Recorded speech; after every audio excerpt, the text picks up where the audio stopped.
Hello, good afternoon, everyone. Happy New Year.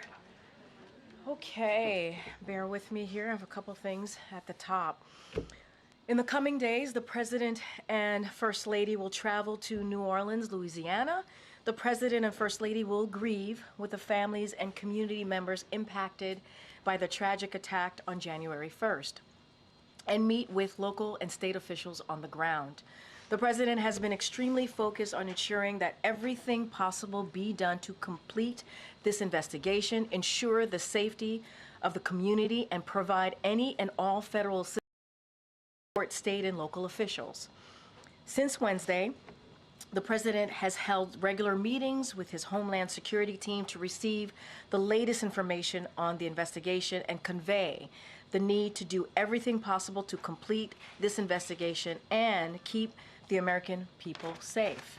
The President has also spoken to the mayor of New Orleans and the governor of Louisiana to offer support to both state and local officials. His team remains in close touch with their teams. And as the President said earlier today, you heard him moments ago, he has spoken with the families of the victims.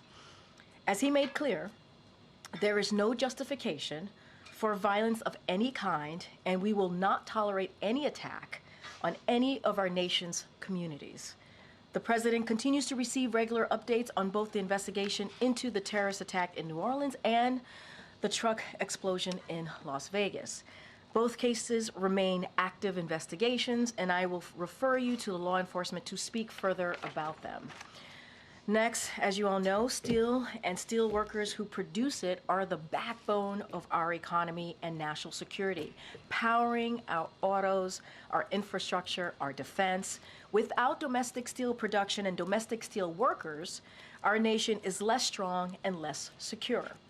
CFIUS evaluation determined this acquisition would place one of America's largest steel producers under foreign control and create a risk for our national security and our critical supply chains. And CFIUS referred the matter to the President for his decision. So the President took action to block the deal to U.S. Steel U.S. Steel remains a proud American company, American owned, American operated by American union steelworkers and the best in the world.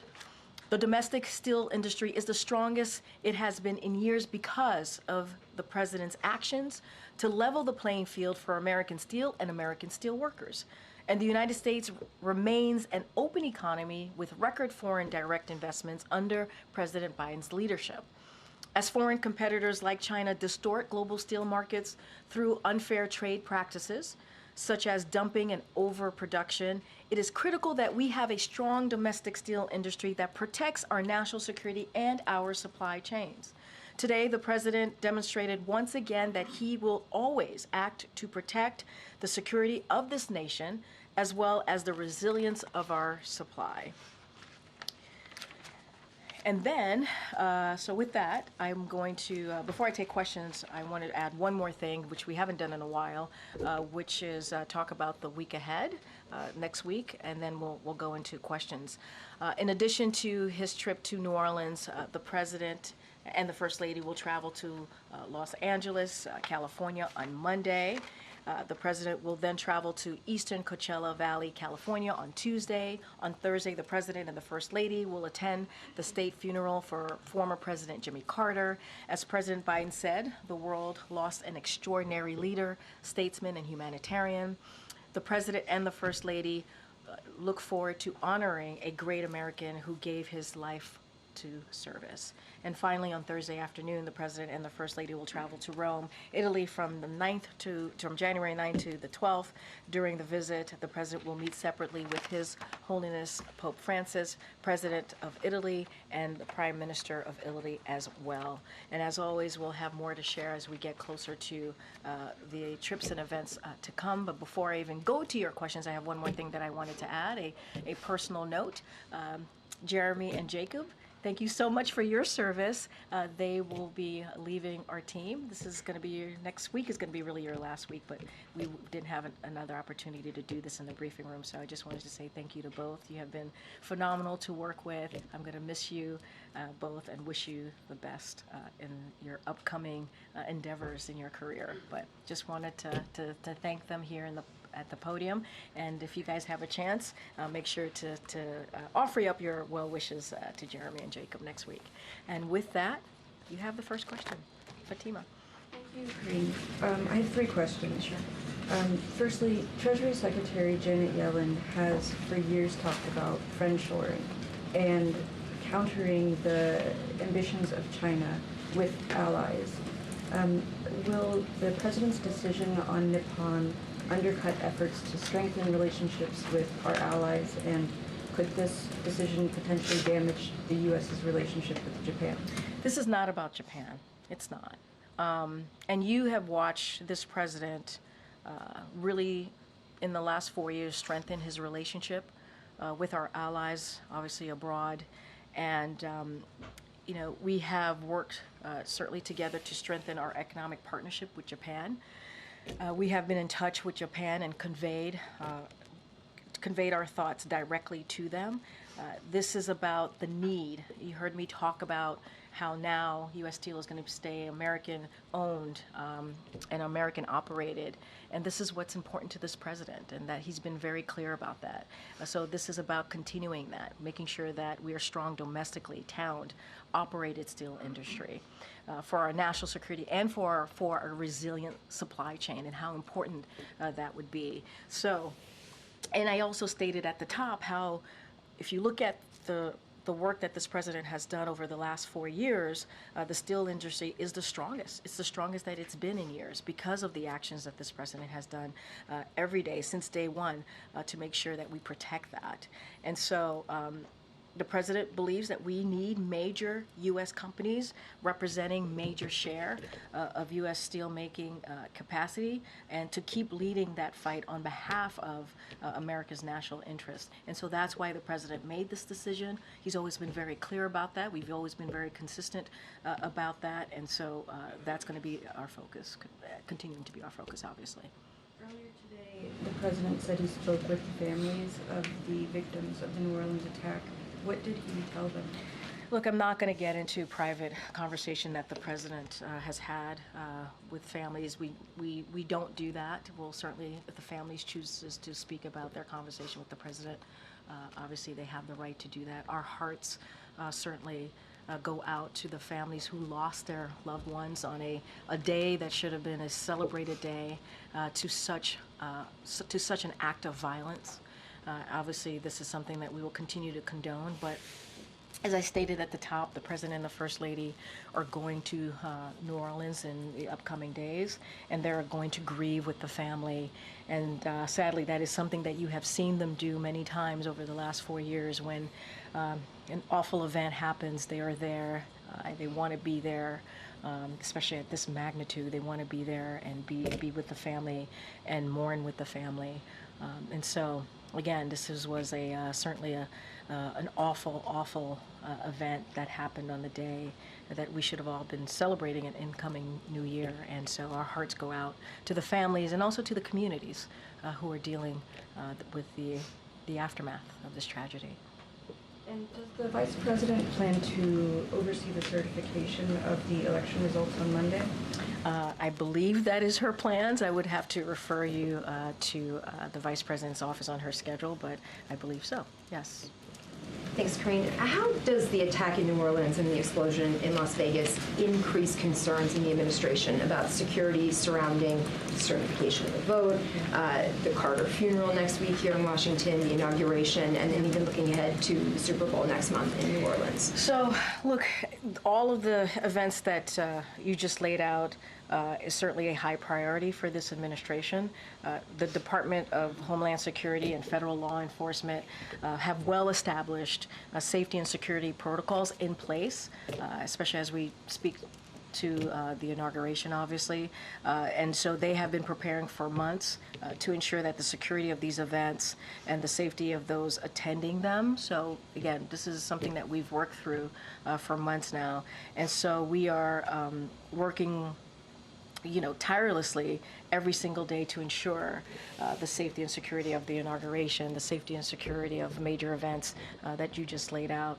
It is important to the president that we continue to protect, as I said at the top, American communities across the country, and certainly that's what the president's going to wants his team to focus on, and that's what they have been focusing on. Both suspects in New Orleans and Las Vegas served in the military. Does the president find that aspect of this troubling, and is he concerned about the problem of radicalization in the military? So look, I'm going to, obviously the FBI is continuing their investigation, so they can speak to the FBI and the Department of Defense, as you just stated, because of their status and affiliation to their military service. I would have to refer you to the Department of Defense to speak to that specifically. I don't want to get into a back and forth on this.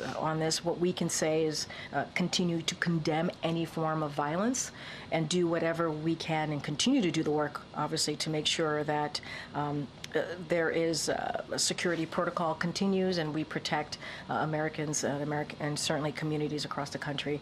I'm not going to dive into the two subjects. Can you say the president had any reaction when he heard that detail about both of these suspects? What I can say is the president his heart is going out to the family who were certainly affected and lost a loved one that day, and what he wants to do is to make sure that his team is continuing to do the work to make sure that Americans are protected, communities are protected, and that's what I can speak to. You heard that from the president multiple times this week already, and that's going to be the president's focus. Thanks, Karine.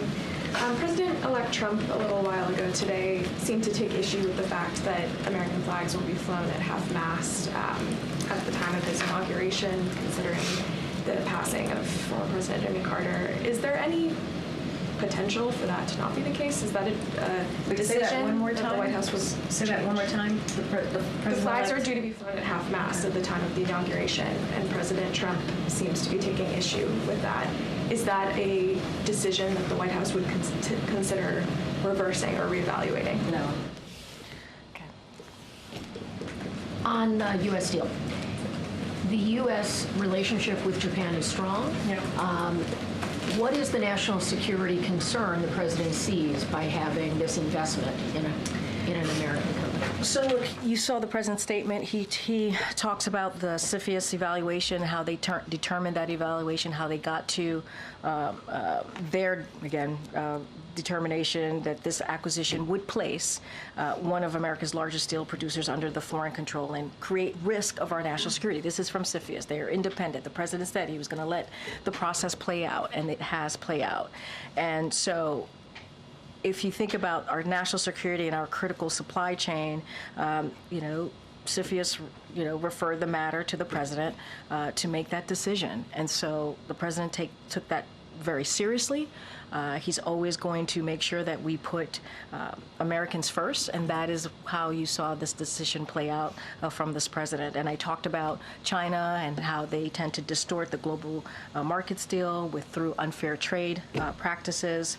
And so this is something that the president took very, very seriously and took CFIUS determination. We got to remember this is a cross-government panel when you think about CFIUS and the decision that they made.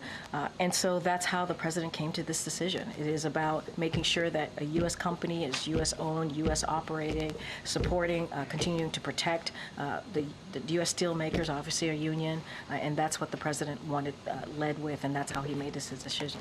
Is it political? No, it's not. This is, again, as I was answering that question, we've always said CFIUS is an independent body. We let this process play out. We made sure that this process play out, and that's exactly what we did. and CFIUS made a determination, and they said this acquisition would create risk for our national security and our critical supply chain. And the president took that really very seriously. And he took a careful look at the CFIUS evaluation, and so he decided to block this deal. One other. President-elect Trump had communicated on his social media some inaccurate information related to New Orleans early on. Is the president at all concerned about the flow of information and briefing and access to whatever intelligence or whatever he might need in terms of this transition? Is he comfortable with the information flow to the president-elect on matters like this?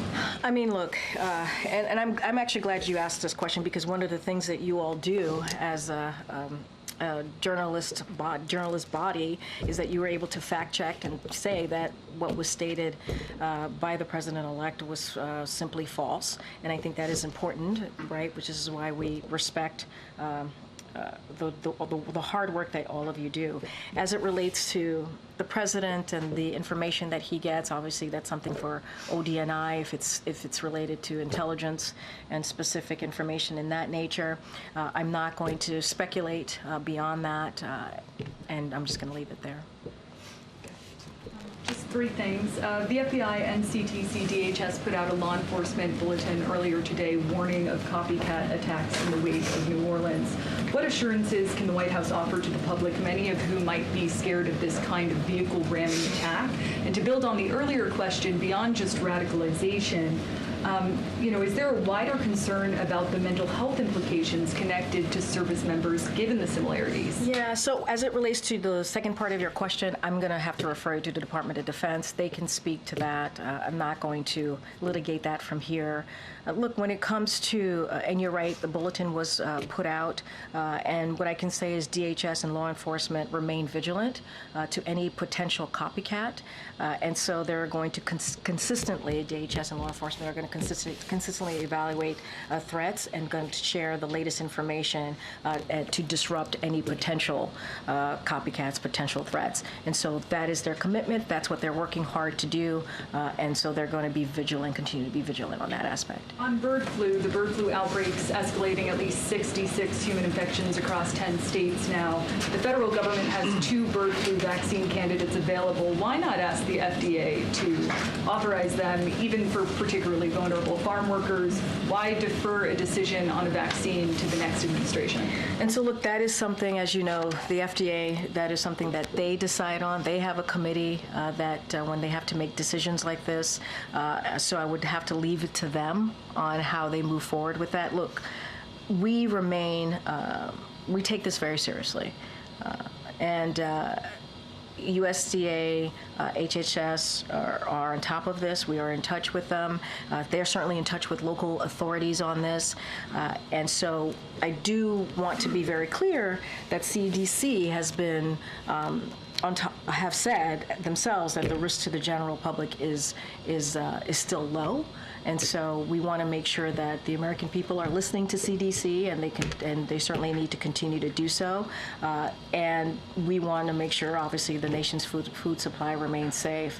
And so a couple things that I do want to lay out that we have been able to do from this administration, which is protect, we made sure that since March, when this was detected, to protect the public health, protect animal health, protect our nation's food supply, and monitor all trends to prevent the spread of avian flu. So this work is going to continue. All relevant federal agencies continue to coordinate, as I just stated, with local authorities.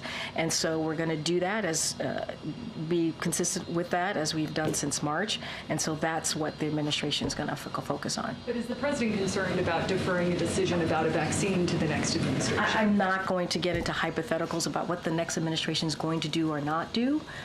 This is something that rests in the world of FDA, and so we want to let them lead by science and the facts. We've been pretty consistent on that over the last 4 years, and so we're going to leave it to FDA. But I'm just not going to get into hypotheticals about what the next administration is going to do or not do. Last thing on a different topic, there have been reports that Chinese government hackers have breached a really sensitive office within the U.S. Treasury OFAC, of course, administers economic sanctions. What more can you tell us about the scope of this and what information has been compromised? So what I can say is the president was briefed on this. We are closely tracking the incident. We're working to identify actions to mitigate the future risks to U.S. government networks, and anything further, I would have to refer you to the U.S. Treasury Department, FBI. They could speak to specifics on this particular incident. But the president's been briefed, and we're certainly closely tracking the incident. Do you know if any taxpayer information or any PII I would have to refer you to the Treasury Department on that, and the FBI, as you know, is investigating this. Okay. Hi. Has the president signed the Social Security Fairness Act?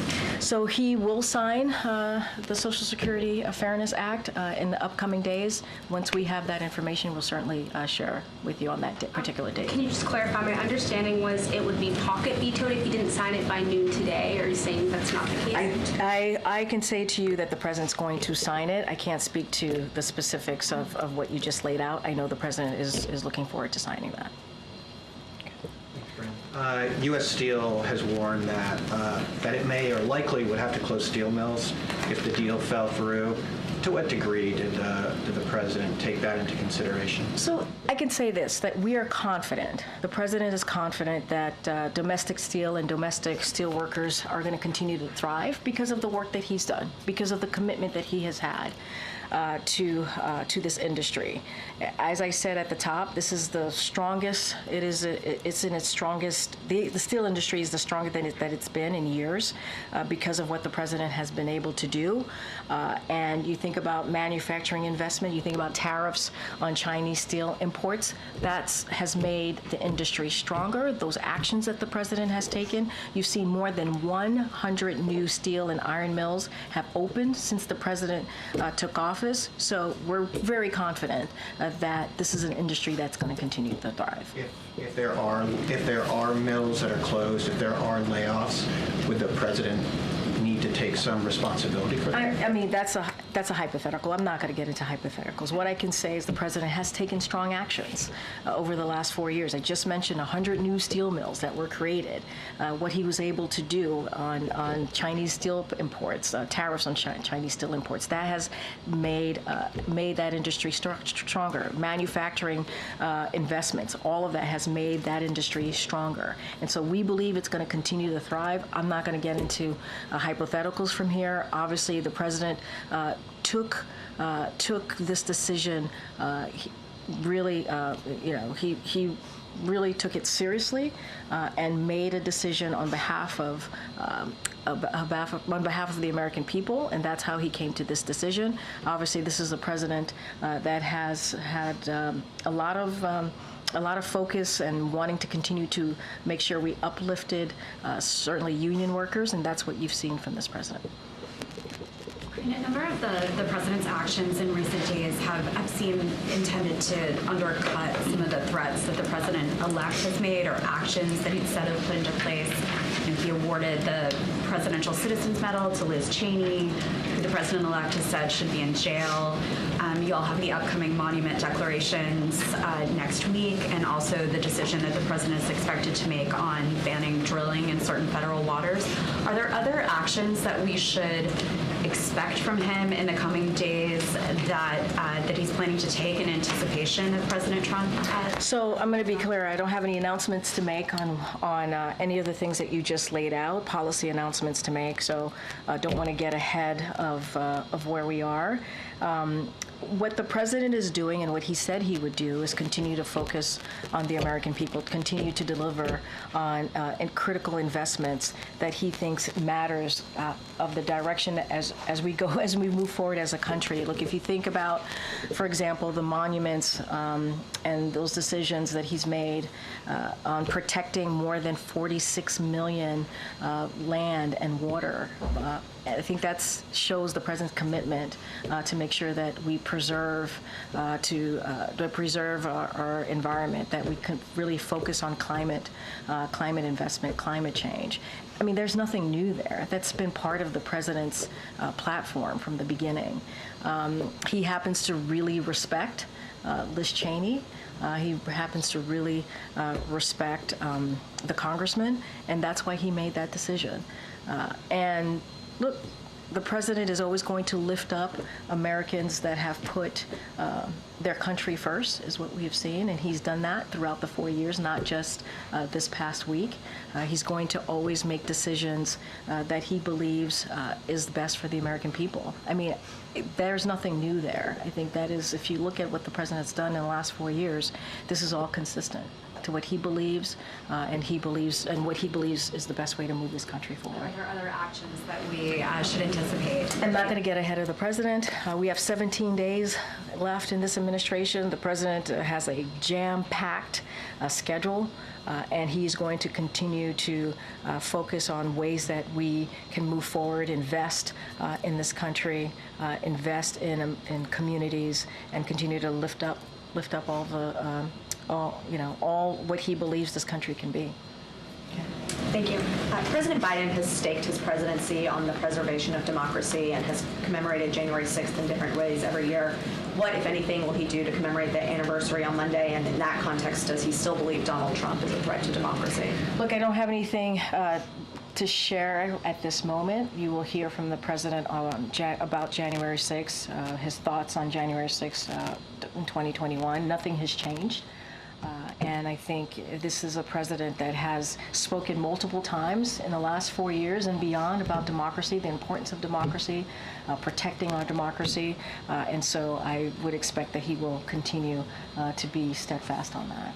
And then I imagine the president is reflecting on Jimmy Carter this week, and so much of Carter's legacy is his service to both the nation and the world in this post-presidency. So I wonder how President Biden is thinking about his own post-presidential service and what he wants that legacy to be. I'm not going to get ahead of this president. He's going to have an opportunity to speak to all of you. You're going to hear from him many times in the next 17 days about his thoughts about his presidency. I'm going to let him speak for himself.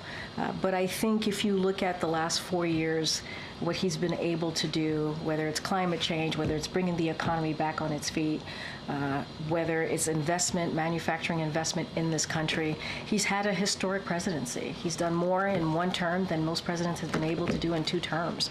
And that is just the facts. That is what we've been able to see from the Biden-Harris administration. So I think it speaks for itself, but as far as the president and his personal thoughts, his personal views, I'm going to leave it to him to speak to. One more on U.S. Steel. I guess more broadly, what message should other foreign companies who are considering investing in the United States take away from this decision by the president? Look, again, this wasn't about Japan. It's not about Japan. We have a strong alliance with Japan. We have worked together, as you know, I've mentioned before, to strengthen our economic partnership. That is something that you've seen this president work tirelessly on over the past 4 years. And certainly we talked to Japan about this particular decision. We've been in direct touch. This is about a domestically owned, operated steel industry, and we're talking about our national security, of course, but also our supply chain, our resilient supply chain. And so that's what the president wanted to focus on. That's what you saw, this action from this president.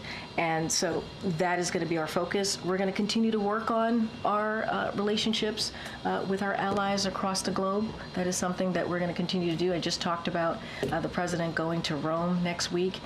Certainly that is very important. The president in the past 4 years has been able to mend many of those relationships, and you've seen the president on the global stage and how those relationships have really mattered to our friends across the world.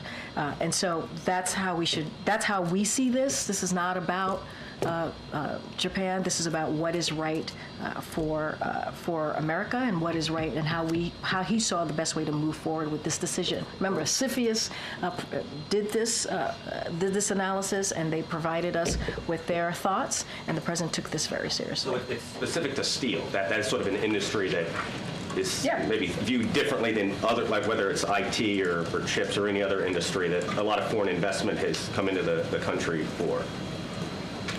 There's been a lot of foreign investment in other industries beyond steel. Yeah. Those investments are not at risk, or they shouldn't rethink those as a result of the U.S. steel. Let's step back. CFIUS took this on. It's an independent evaluation and an independent agency, and they gave their thoughts. They gave their report to the president, and the president made this decision. So let's not forget how we even got here. And so I'm not going to get into other industries. I'm focusing on what CFIUS presented to this president and the decision that the president made. You heard from him. He put out a statement on this in his voice, obviously, so you heard from directly. You heard from me on why the president made that decision. So that's why we are where we are today. Prior to the announcement today about U.S. Steel, Nippon Steel had said that it was going to sue if this decision came to be. Has there been any preparation for that? Was that involved? I'm not going to get into litigation, potential lawsuits from here. That is something I would refer to the Department of Justice. I'm just not going to do that. Be pretty consistent. Okay. Wait, did I call on you? You did. Okay, I got to call on somebody else. I'm sorry. Go ahead.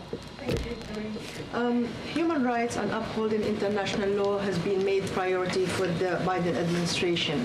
Say that one more time. Human rights and upholding international law has been a priority for this administration. But we're not disputing that, right? No, I'm not disputing that. You're correct. That is something that when I'm asked about it, we say that the president brings that up when he has meetings or bilateral meetings with world leaders. He brings that up, and it's always something that we certainly focus on, for sure. So I don't know if you've seen Amnesty International report, but basically the detailing the arrest of doctors, health workers in Gaza, and some of them has endured torture. On December 27th, Dr. Hussam Abu Safia, he's the doctor for Kamal Adwan Hospital, was arrested. And till now, we don't know what his whereabouts. And there is fear from Amnesty International for his life. What is the White House doing to talk with a close ally like yours, which is Israel, to make sure that his life is spared and he's safe? So on that particular matter, I don't have anything to share on any conversation on that specific amnesty situation. Obviously, when it comes to humanitarian assistance, we continue certainly to be concerned of the lack of humanitarian assistance. This is something that we talk directly with our Israeli counterparts in the government, and so we will continue to do that. You've seen Secretary Blinken and others who have gone into the region and have those conversations with Israel about that. I don't have anything to share about that particular instance. I would have to talk to the team, but that is something that we certainly take very seriously when it comes to humanitarian aid and humanitarian workers being able to be allowed to the job. But I can't speak to that particular report. I have to talk to our team. I want to be really, really mindful on that. But would you agree that arresting doctors in hospitals is a violation of human rights? Again, I want to be super mindful because you're asking me about a particular incident that has occurred, and I just want to make sure I have all of the information. I don't want to give you an answer without having all the information, and so I'm just going to be super mindful and leave it there. Okay, all right, okay. Thank you. Is the president following the House Speaker election process today? He has worked with Mike Johnson. Does he want to see the process play out smoothly? So look, we've always been very clear from here, from this administration, that we do not inject ourselves into any leadership election that is happening in Congress. It doesn't matter if it's a Democrat or a Republican, we stay out of it. The president's going to continue to focus on the job that he has ahead, 17 days of a jam-packed schedule, focusing on the American people. We're going to let Congress do their business. And why is the administration calling for cancer warning labels on alcohol now at the end of the term when there's minimal political capital? Were there conversations with Congress, and was there any pushback? So look, we obviously take any report that comes from an independent advisory. Obviously, we take the findings very seriously.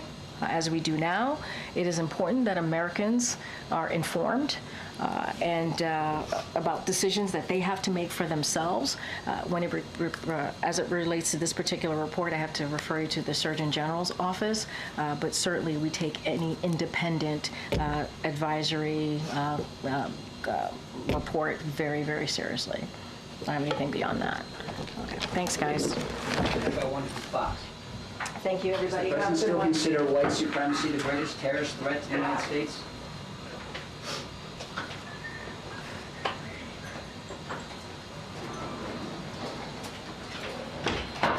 He said it. The president's a hell of an immigration. Communication is very clear. He still listens to the very simple, straightforward. Jay, were you there? I was there Sunday before the you saw me go out. Yeah. She didn't tell me she was there. I was at that same meeting. And she knew, but her whole family was there, and she was all just surprised. So, of course, we're all extremely together.